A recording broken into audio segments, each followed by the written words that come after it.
Yes, this is the Mark Haney Show, fired up today as usual, maybe a little bit more fired up. Today I have the privilege of bringing in what I would call my inner circle, our leadership team here at HaneyBiz.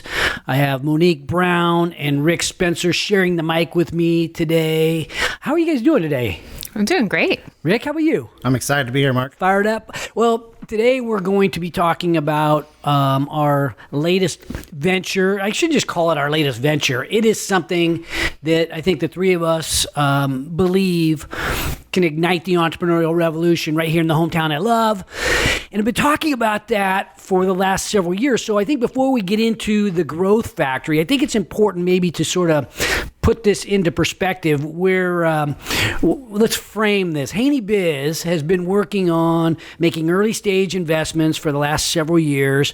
I think we're invested into like 50 or so companies, including a number of venture capital firms, all local, relentlessly local. We also do real estate investment. We have a co-working space.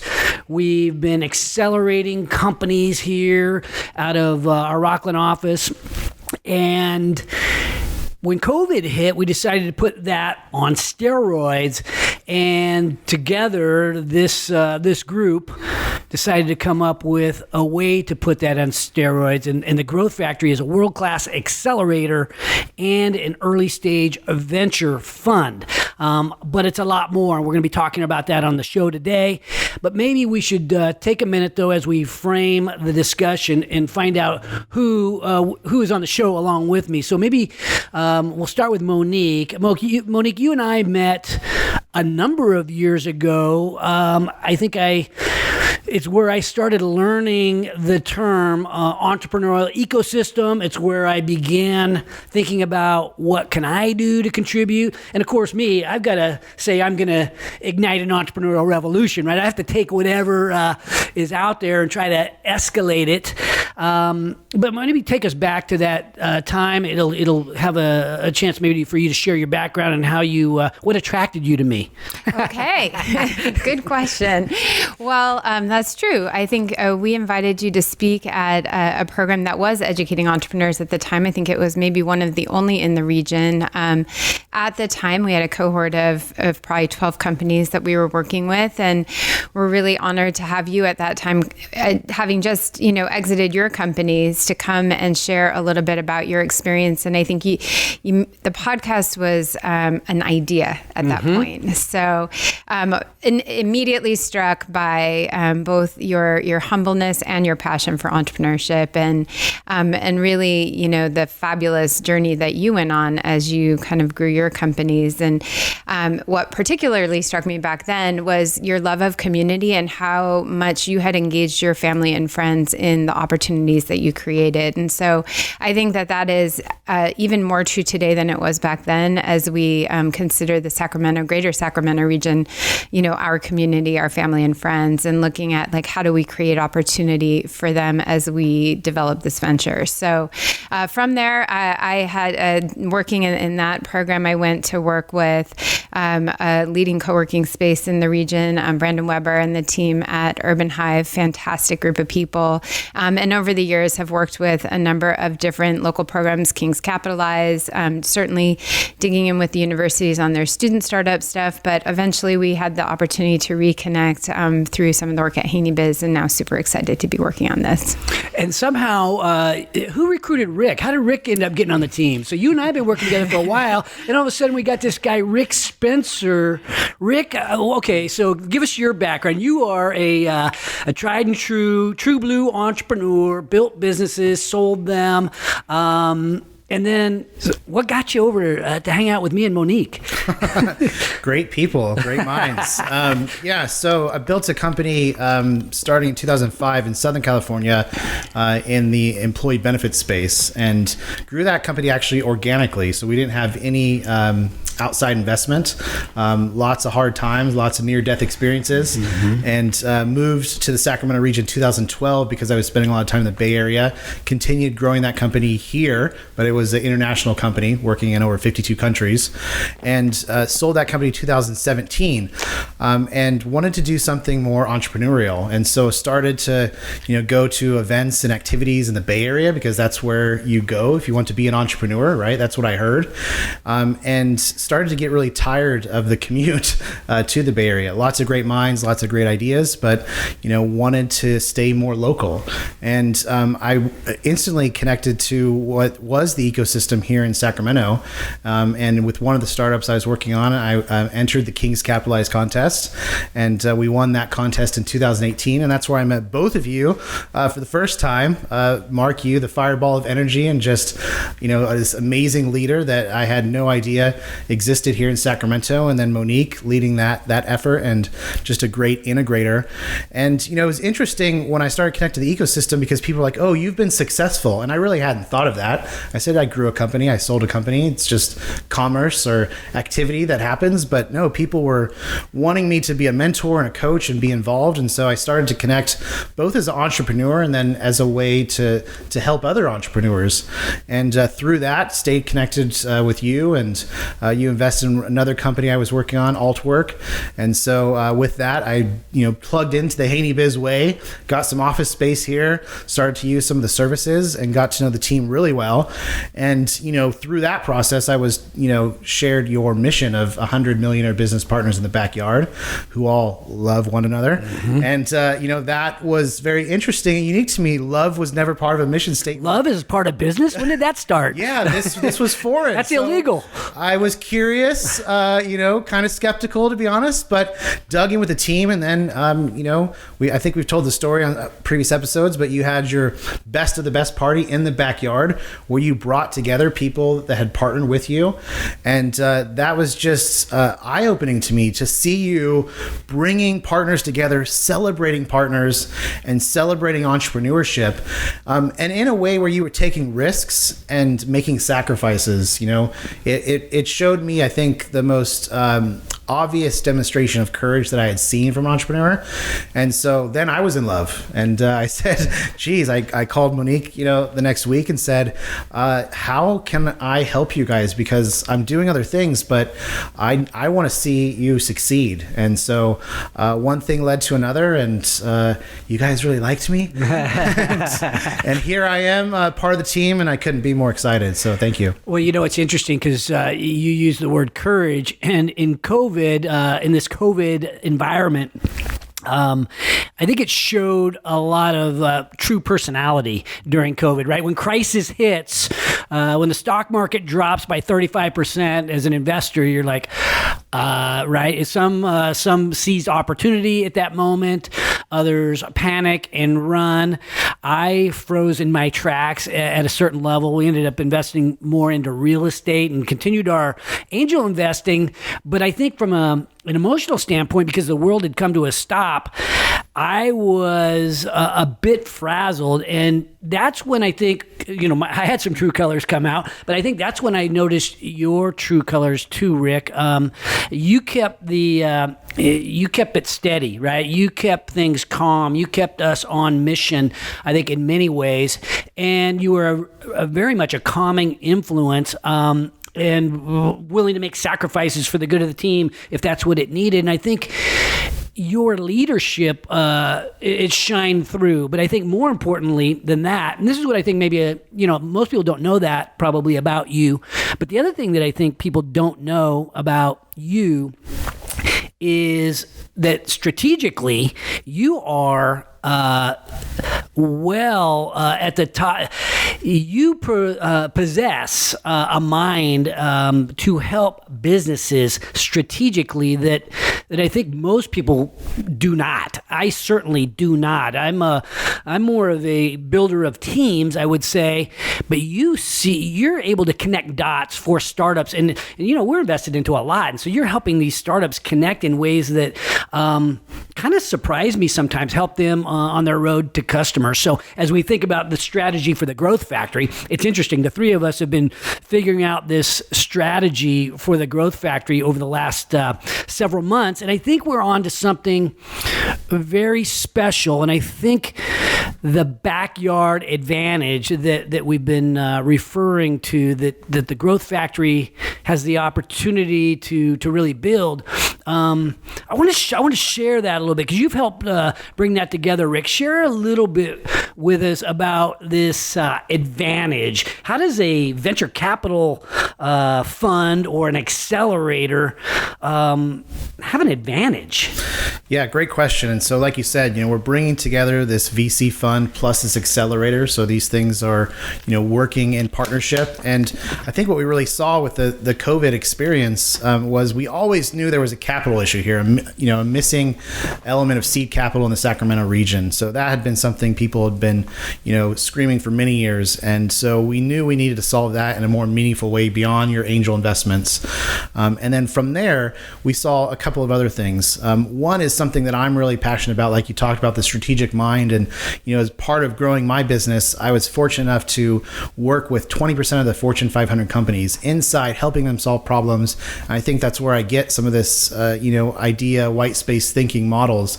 And I was always blown away that I could see so many mid-sized customers, companies, and corporate companies here in Sacramento, and those companies not helping these entrepreneurs find early traction, right?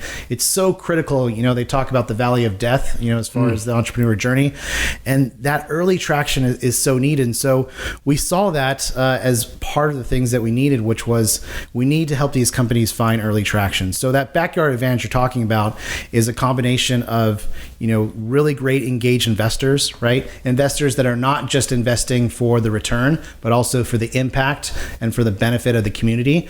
We're also talking about expert mentors. So people have been there, done that.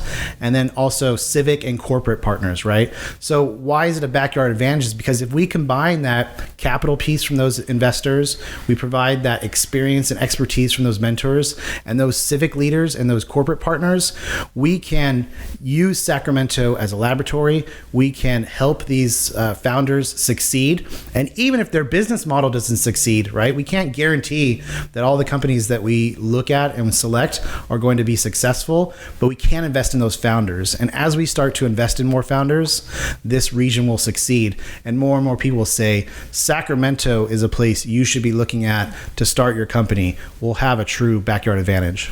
I think we will. It feels like it's coming together. We have people coming on board, and there's this sense of optimism happening right now in Sacramento, but we need something to sort of gravitate to, and I think that's a key part of our approach. And I think I get this. I think deep down, I believe this way. We're building a platform that I like to say has handles, where if you care about startups, if you care about our community, if you want to get involved, there's a place to grab a hold and help lift. And I think that's something that Monique philosophically and I are 100% aligned on, is entrepreneurship's not a zero-sum game. If one entrepreneur wins, it's great for the entire ecosystem. It makes a great impact on our town.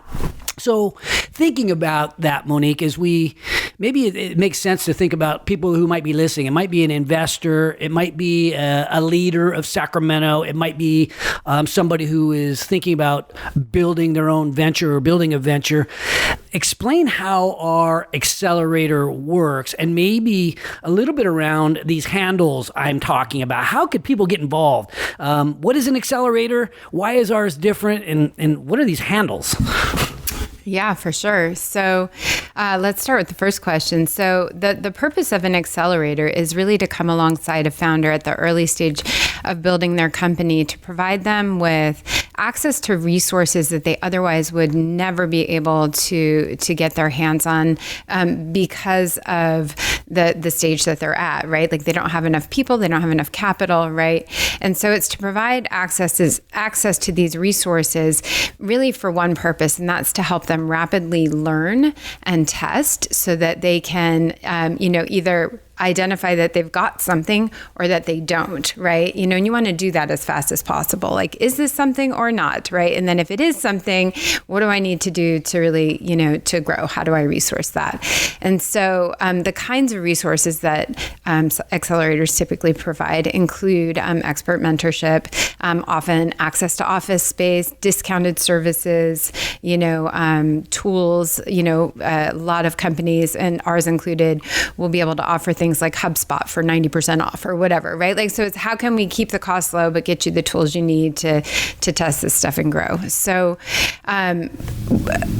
this particular model of accelerator plus fund is going to be the first of its kind in Sacramento, but it's not a new model. It's been incredibly successful and certainly in Silicon Valley, but in other cities like Sacramento around the world. And as a part of this effort, we've been very fortunate to connect with the Global Accelerator Network, GAN, and become a member of their community of 120 accelerators. And through that, we have access to a lot of experts and mentors that are guiding us through this process of building an accelerator here in Sacramento. And through that, also, our founders will have access to a global community. So that was question one. What is an accelerator? How is ours different? Or what are we doing? So we have three main kind of programmatic components to this.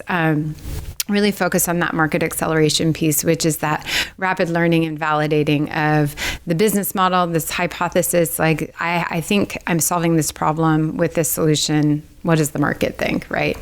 So that's kind of step one. Step two is around getting fundable, right? So taking a lot of the data and information from the Market Acceleration Program and folding that into a story of why investors should invest in this company, and really helping them to build out that story and to build out the strategy of fundraising too, because these days there are so many different options for how you might bring capital into your startup. So it's looking at, what is right for this company and this founding team, and what does that roadmap look like, and how can they execute on that? And then the final piece, which I'm really excited about, and I think it's unique to accelerators in general, and certainly to this region, is our founder to CEO program. And I think that's special because I know through the work that we've done historically in Sacramento, we meet so many first-time founders who are these amazing, passionate people with a product, but they just haven't had the opportunity to lead a company. Many haven't had an opportunity to lead a business unit yet. And so they just don't have that management and leadership experience. And doing it the first time through as a founder can be a pretty rocky road. And so this program is really designed to come alongside them and help them on that journey. So really excited about that. How can people engage? There are so many different ways. There really is a spot. We've been saying this. There's a spot for everyone. And that's, I think we really believe that that's true, right? And so if you've had a lot of success in business or have a very specific area of expertise, these founders need access to that, right? We're industry agnostic, which means we're working with founders from a wide range of industries. So from fintech to ag tech to, software as a service, what have you, there's a lot of different areas of both domain expertise and business expertise that is going to be needed to help these founders grow their companies. So we're looking for people to raise their hand as mentors. Likewise, service providers, again, like I said, our goal is in that first year that we have the companies with us is to really reduce the amount of capital that is going towards things like just basic business operations, right? It's like, let's use that capital to test the market and create a growth strategy. But, other things need to happen. They need their accounting done, right? Like that kind of thing. And so how can we partner with service providers to maybe, help take the load off from a cost perspective, but get them set up right? And then two other ways real quick. Corporates, Rick already spoke to this a little bit, as early customers or pilot partners. That's huge, huge, huge for the companies that we're working with. And then finally, if you're a citizen and none of the above apply to you, you can still be a customer. You can be a champion, a cheerleader, an advocate, somebody who spreads the words and celebrates the risks that these founders are taking in our community and embrace that. I think historically maybe there's been a little bit of shame around failure in the culture of the Sacramento region. I think that is changing, but that's something that each one of us can do as we celebrate or encourage our friends or family members who choose to, kind of take the entrepreneurial journey, is to stand by them as they do that. And that experience has value, right? If you're an entrepreneur and you put years at the grindstone, you got stuck in the trough of sorrow, but you want to do something again, there may be a chance for us to help plug you in somewhere in another startup, maybe in something that we're doing. Absolutely. And like Rick said, we see in other communities,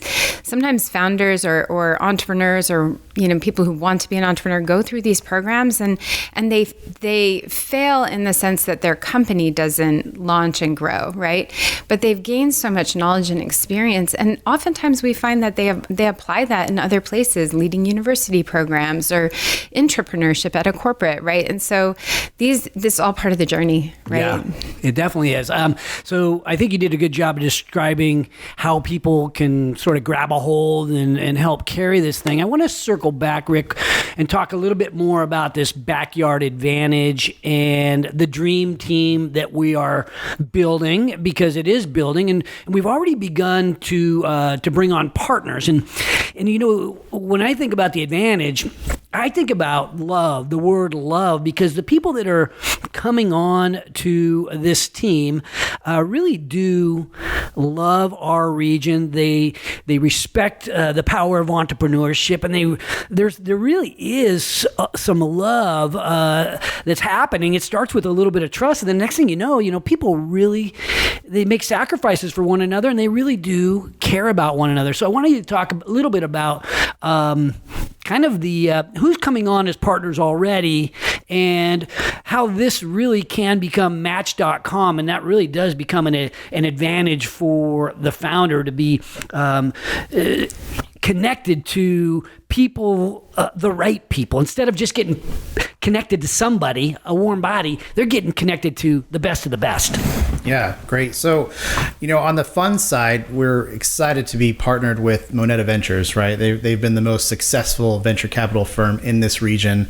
They started with the initial thesis of, plenty of opportunities existing in Sacramento, good founders, good companies here, and, have really blossomed and succeeded in that space. And so, it's great to learn from them. Lokesh Sakaria is just so humble with sharing his mistakes and his learnings. And so we as a team can benefit from that, and they are partnering with us, in a meaningful way, being part of how we select companies, how we model our fund, and so it's been really great to have a partner like them. We talk about them as our big brother, if you will. So that's been great. GSEC, when we talk about the opportunity to connect to these corporates and these business leaders, GSEC certainly has done an amazing job leading this region with creating that community of business leaders focused on economic development. And so Barry Broom and team have embraced us, and they've invited us to share this message, but more importantly, they have added this to their strategic plan to say this is part of economic development. And then we're partnering with the Carlson Center for Innovation and Entrepreneurship and Startup SAC. And so we want to be able to like you talked about, Mark, the love is because of community, right? A community that wants everyone to succeed. And so while the growth factor will be focused on early stage, pre-seed, seed stage companies, there are going to be companies that are at idea stage, right? Or they don't know if they're ready to be an entrepreneur. And so that's where those partnerships with the Carlson Center and Startup SAC, we want to be able to help those people find their way on this journey. And that's a big piece that everyone is excited about with the Growth Factory and how we're bringing these partners together, is that this ecosystem has been fragmented for many years. When I tried to get plugged in to this ecosystem, I was sharing my journey, there wasn't an obvious first place, right? And it doesn't need to be a first, front door, for example. You can have, one of our partners talk about side doors. And so that's what we want to create, is all these partners are doors into this community, but we have to be working with some common goals and a common vision.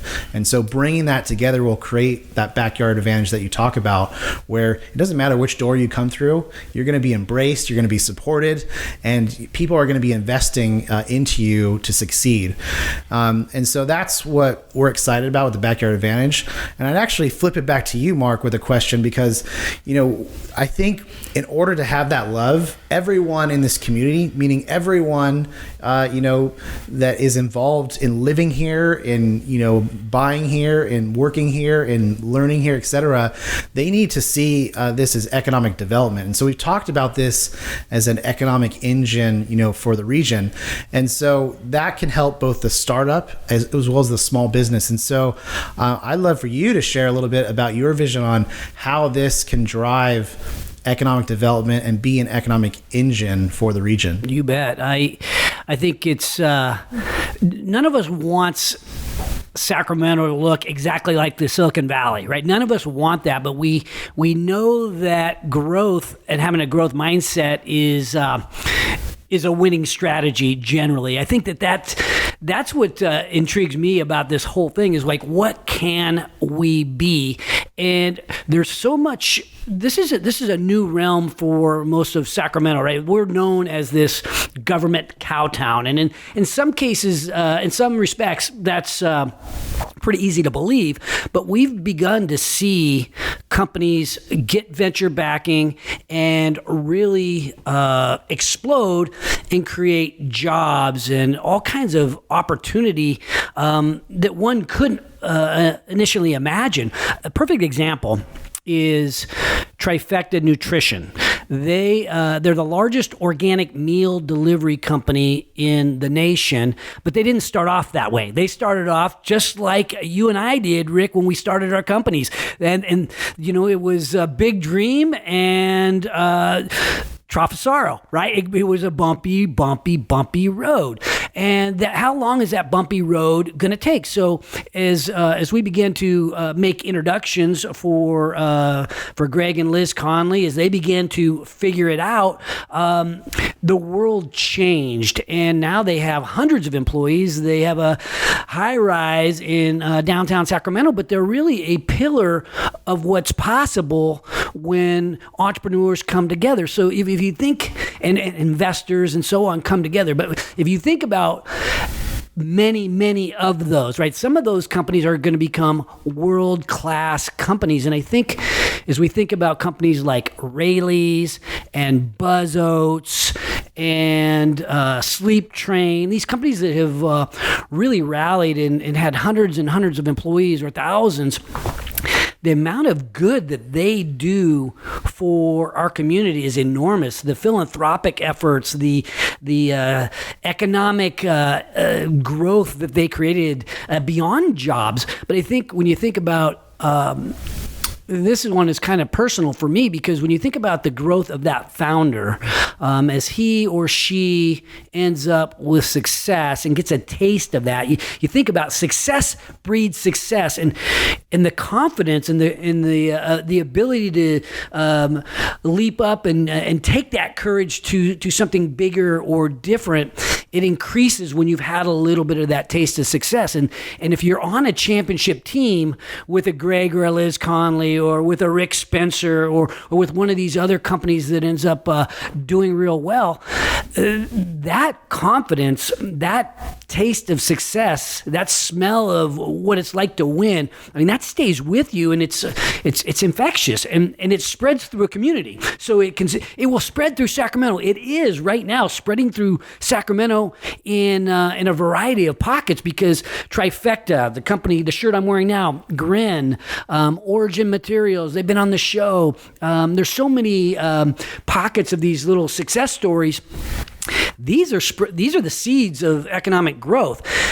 We just need more of it. There's $64 billion of last quarter that got invested around the country in venture capital, and Sacramento got very, very little.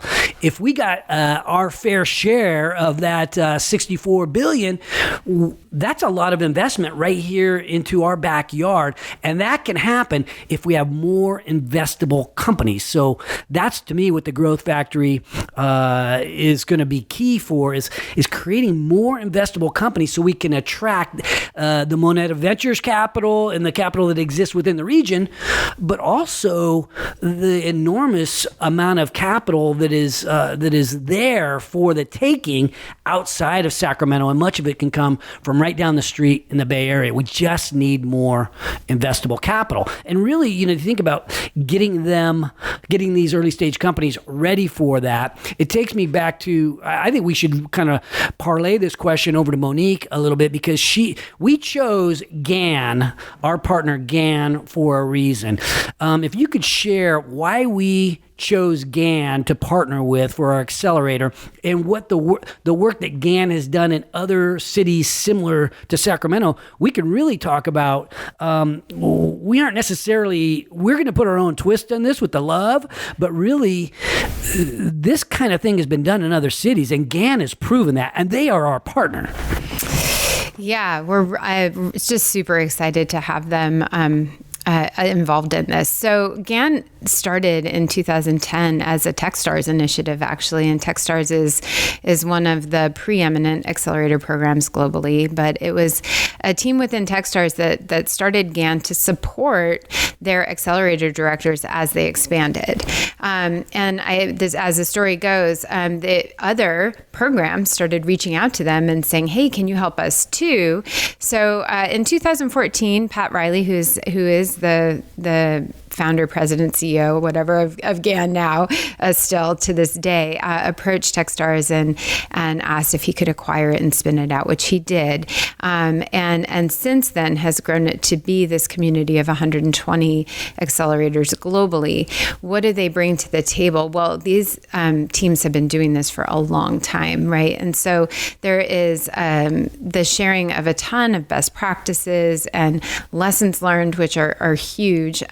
But it's also just this growing network of experts and operators from cities. And I think this is what's so important to us, right? It's not the Silicon Valley model, right? It is, this kind of work is being done and effectively being done in cities like Memphis and Minneapolis and Cleveland. And, these cities that have really so much in common. Every time I talk to people who are working on this kind of work in those communities, I can just so relate and am so inspired because, they started, I feel like many of these cities started where Sacramento is right now.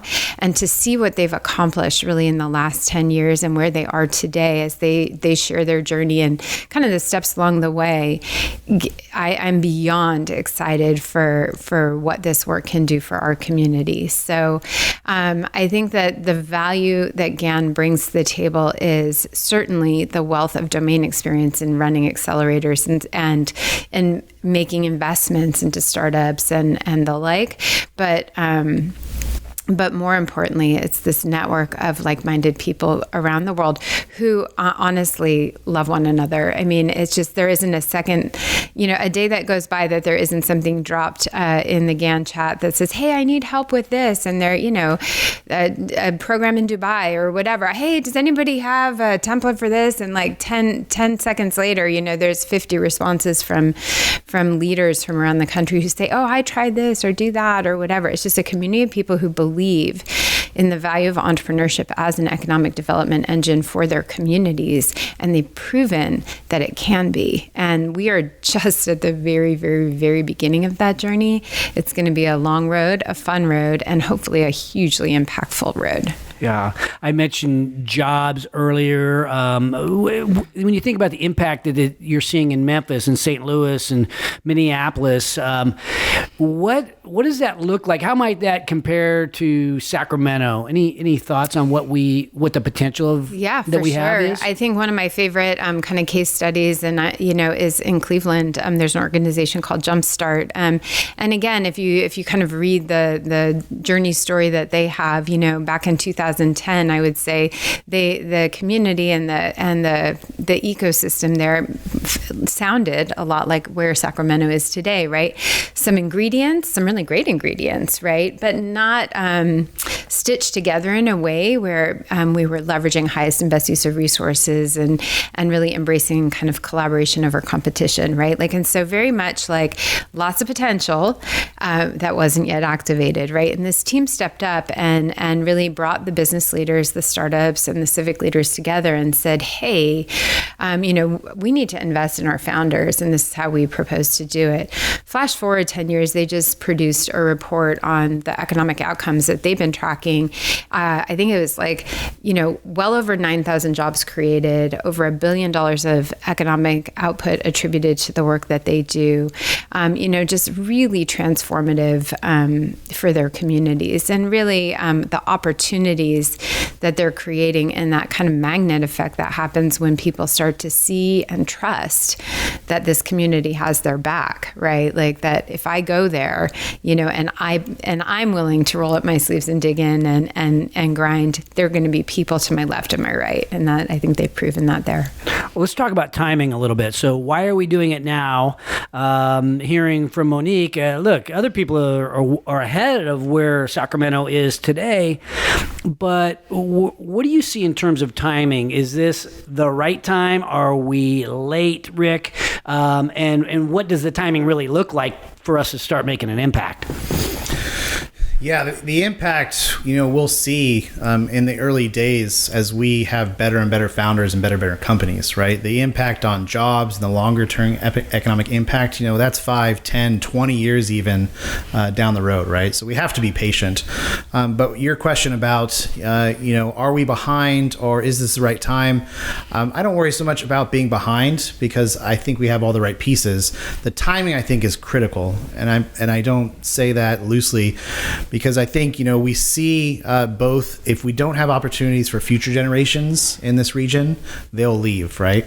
We see a migration of, knowledge capital and financial capital from the Bay Area, significant numbers that want to maintain the California lifestyle. And so they're moving here for, more land, better affordability, quality of life. But we will inherit the same problems that the Bay Area has if we don't have this economic engine for the region. And so I think the time is critical, because if we don't start on this journey now in this meaningful way, then in the next 5 years, we could have significant challenges that we may not recover from. So I don't see this as, this is an add-on or supplemental to an economic strategy. I see this as foundational to an economic strategy, and without it, the economic strategy of the future being very bleak. And so that's why I'm so excited, because, we talk about this. I think about my daughter, she's 10 years old, right? And I'm already talking to her about what businesses do you want to start? How can we get you thinking like this? Because I want her to be in control of her destiny and her future. And there's nothing more that I want than in 10 years when she's 20 and, she can either choose college or she's ready to be an adult and to launch an entrepreneurial venture and journey of herself. I want her to say, why would I leave Sacramento? This is a world-class region for the economic, and community development.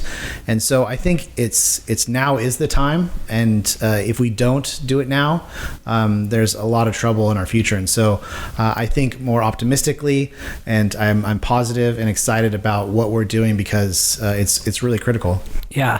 All right. Well, let's. I'm going to ask you one of the questions. So some of you know that I do something here called Hanging with Haney, where I ask startup founders and early stage companies about their big dreams and their the challenges that they're going through and so on, and we sort of commiserate a little bit. It's like AA for entrepreneurs, right? So I want to ask each of you a question, and maybe after I hear your answers, maybe I'll share my own. So you think about this. We're launching something. We've got the big dreams at the moment, right? But we know there's there's battles ahead. This is not going to be easy, right? It's already challenging in many, many ways. So I want you to think about those challenges and those obstacles, and maybe the stresses that you might have about this this journey we are embarking upon. Is there anything keeping you up at night? What are you worried about? Monique, maybe we'll start with you. Like, what's any stress, or are you like calm, cool, and collected? I'm like, oh no, I'm up every night. What am I stressed about? You know what? I believe in the work we're doing, and I believe we can do good work. So what keeps me up at night is not letting myself down, right? Like I want to, we are so fortunate in the network resources we have, and the confidence and the trust that people are placing in us to undertake this effort.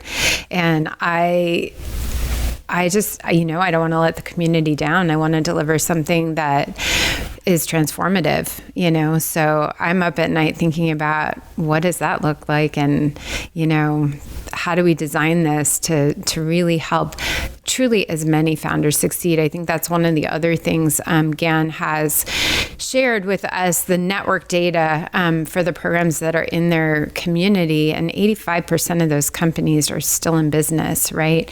That's a big number, right? Like the typical number that gets thrown out there is 1 in 5 kind of thing, right? And, and we know we'll have some quote unquote failures or companies that don't make it through.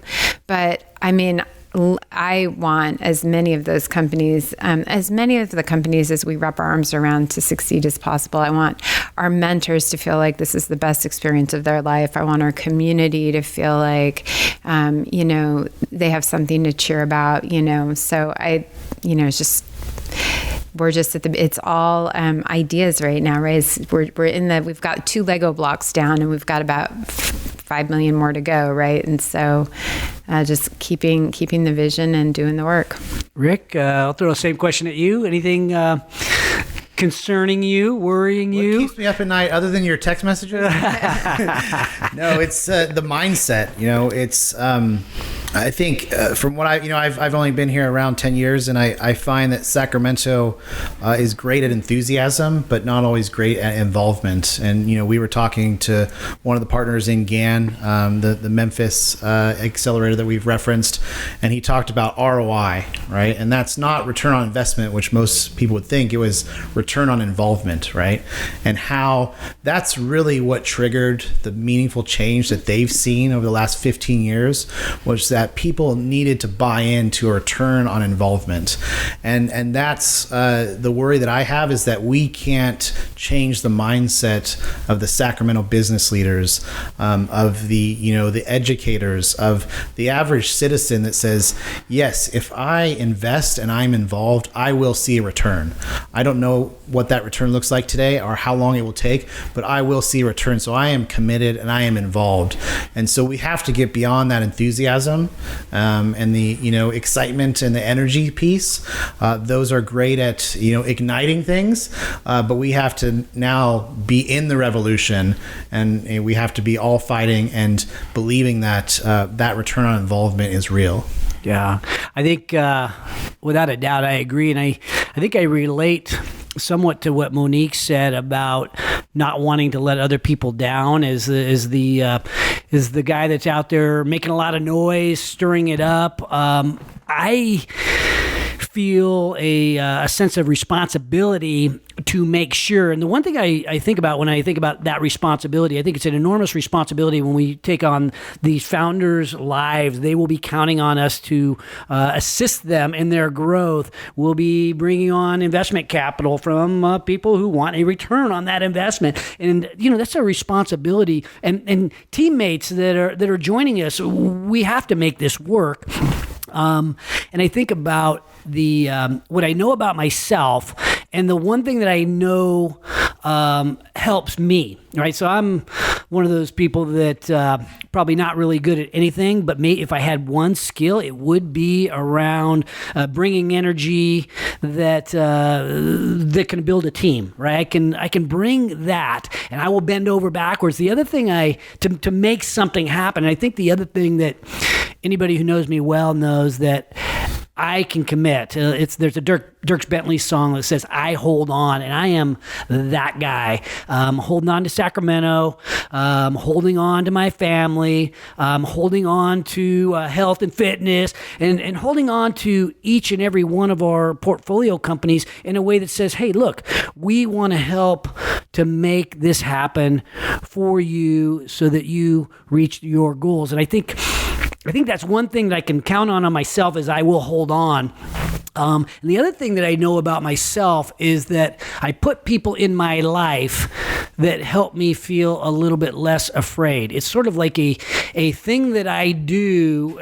I won't even call it a coping mechanism. It's sort of like I view life as being more like a tribe, if you will. And I want to have fellow tribesmen and women that have my back, that have skills that I don't have, that bring something that I really don't bring. And I think as we begin, starting with you two specifically, and the skills that you bring, very different than what I'm bringing.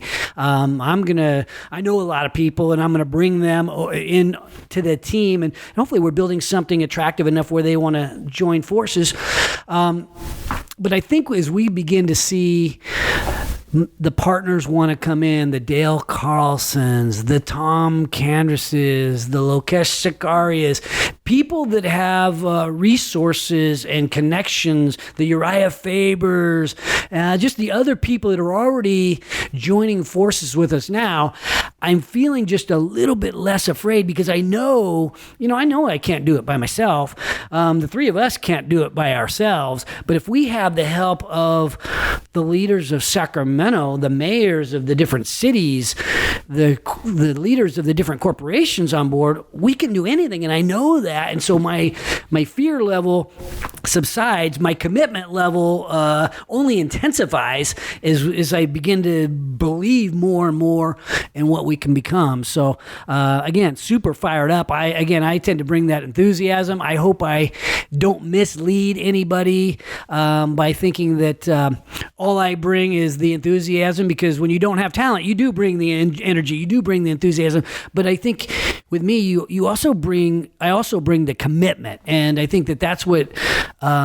I think that's one of the reasons why we get along so well, is that even though we don't agree on everything for sure, I think we have similar values, and I think we have the ability to commit, right? That's kind of an interesting thing, is being able to know whether other people have the ability to commit. Those are the people that I want to put in my life. Those are the founders that we will be investing into. These are the mentors that we're going to be attracting. People that can commit, they get stuff done.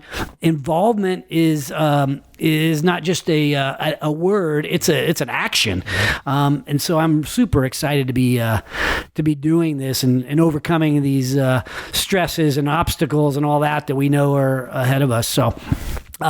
Maybe closing thoughts from each of you, just as we sort of wrap up this opportunity, and maybe think about what other people, maybe anything we didn't cover that other people should know. Monique? Good question. I think that, the only closing thought I can think of actually right now is just, reach out to us, right? Like if you're a founder and you want to learn more about this, if you are someone who thinks you would like to get involved as a mentor or what have you, our doors are open. This is, like you said, it's a platform with handle. It's like for people to grab onto. The Growth Factory Accelerator is being launched as a nonprofit organization intentionally, because this is a community effort, and this is about the future of our community, and hopefully in creating a lot of successful founders that decide to stay and grow here. Rick? Well, as you say, no one builds a truly great company alone. And as we've been designing this program, I think we've anchored on nobody builds a truly great future alone. And so I would just echo your thoughts on, the enthusiasm piece that's needed, the involvement piece that's needed. Like Monique said, get connected with us, because we need everybody. and we need that commitment. And so if there's something that you see that we're doing that prevents you from committing, we want to learn that, right? So we're not someone said the other day at one of our events that we come across as an authority. We're also warm, and we're trying to balance that, right? We want you to be confident in us, but we also want you to feel like there's a spot on the team for you. And so we want to learn, we want to grow, and we want people to be committed to this great future that we're about to embark on. Exciting stuff. We're talking about the Growth Factory. This is spitting out of HaneyBiz. You know our commitment. You know our values. And I think as you hear this, I think you probably are thinking, I want to get involved. So you can always reach out to me at the Mark Haney on Instagram, LinkedIn, any of the social media platforms. You can hit me up. I think Rick and Monique are equally as accessible and eager to connect, especially if it's on this topic of helping our local entrepreneurs to achieve their dreams. Thanks for watching today's show. My goal for every episode is that you find a takeaway, something tangible you can use in your business today. And if you have a comment about a favorite takeaway, feel free to put it in the box below. And if you have a topic that you'd like me to bring up on the show, don't forget to let me know. And also, don't forget to subscribe to our YouTube channel if you want to learn more about entrepreneurship. Because at HaneyBiz, we are always by your side.